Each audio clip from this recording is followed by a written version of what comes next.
back to Paris after this short trip to Brussels, and some thoughts keep bugging me. Large protests, peaceful gatherings, politicized meetings take the streets of large and small cities alike. In the meantime, as fascism seems to blossom around the world, we keep on with our daily agenda. We keep setting up tickets in the system, we keep writing arid long reads, we keep on going to shows and exhibitions, as if we haven't just walked by tens of tents. Vernacular living establishment, please. And, in the meantime, they have exhibited the Death Boat in the Venice Biennale, this humongous leviathan of contemporary art. Don't get me wrong, I absolutely applaud all initiatives of engaging into public discussions on all of our shared problems. But does contemporary art really help us pass the bridge from discussion to action? Bearing this question in mind, let's go back to Brussels, to Kanal Centre Pompidou. It's an impressive example of taking back a space, an architectural repurposing. There used to be a Citroën factory. What's more impressive is the work exhibited and the way it builds up tension with the space. Let's check some of it out. Let's see in which way it brings into discussion current issues. This is Sedi Chua's work. Am I the only one who is like me? What's applaudable about this video work is how it problematizes the very space we're in. Talking about how Citroën factory leaders declined some basic rights in its days to immigrant workers. Let's watch.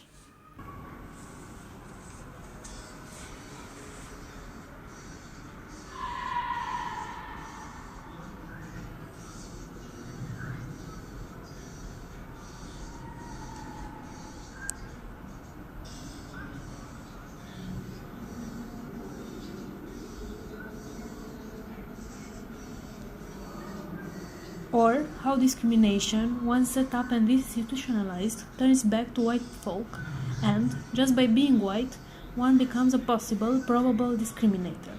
Watch this.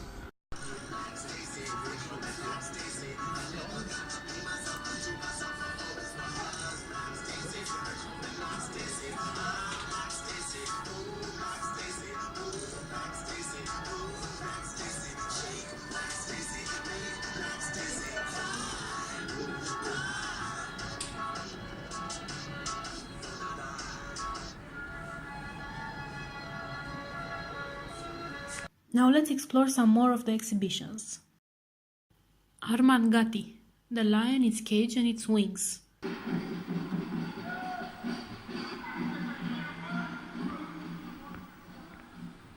Ou alors,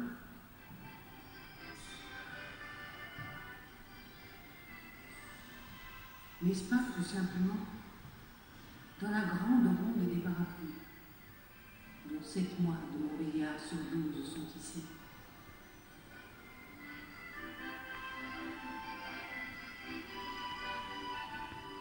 Iones Baba Ali, Canal Brut.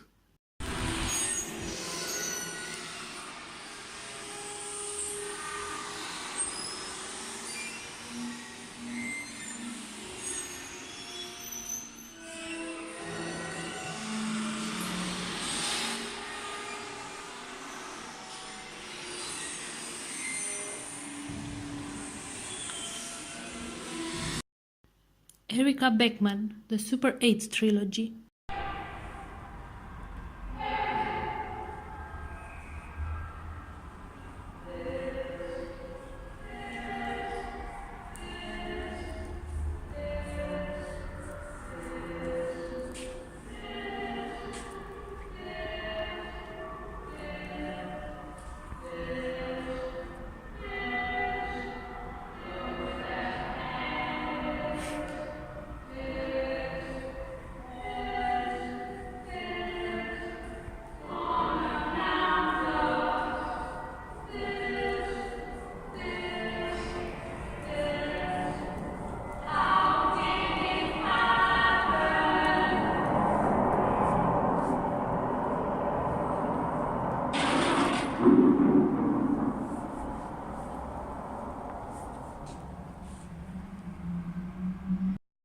Francis Alice, Children's Games.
How innocent and lovely this work is.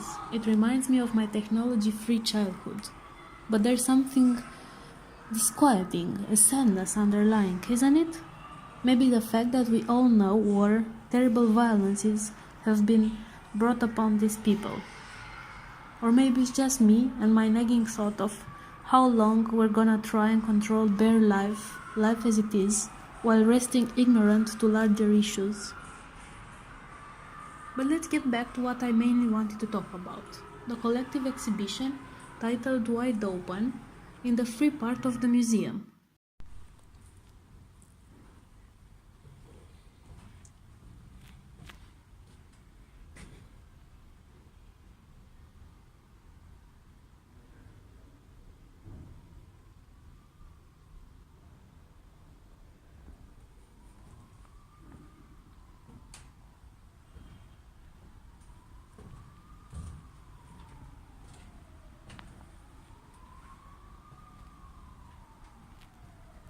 This construction brings into the privileged visitor's reality the fragility of some others' lives.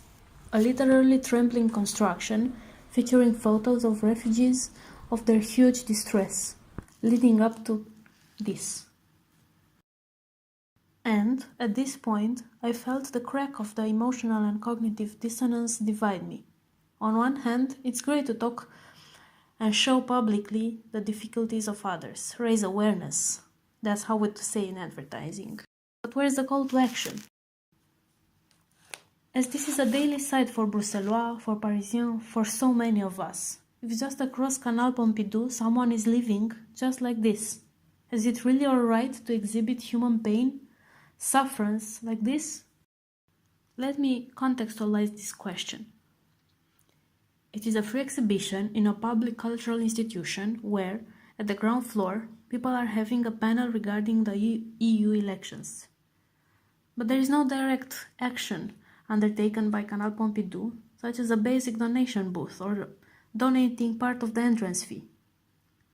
And yet, it's not about Kanal Pompidou, which I admired a lot, as I said. It's about the art establishment overall, in which humongous amounts of money are poured. Okay, we take notice about the homeless people, about people dying, crossing the sea, but what do we actually do? What do we actually do as visitors, as curators, as investors, as gallerists, and all of us humming around these works and institutions? What do we actually do? Is it okay to exhibit human suffering while not doing anything about it? I'd say not. This initiative, the waiting room, is actually organized by a citizenship platform to support the refugees in Brussels, which is a super admirable initiative. But the reason I'm talking to you and being a bit intransigent, let's say, is that I would be much happier to see more of our contemporary art institutions, collectors, artists contributing to this cause, because violence is not only in the 20th century, it wasn't only, fascism wasn't happening only then, and there are a lot of people suffering today. Think about it and thank you.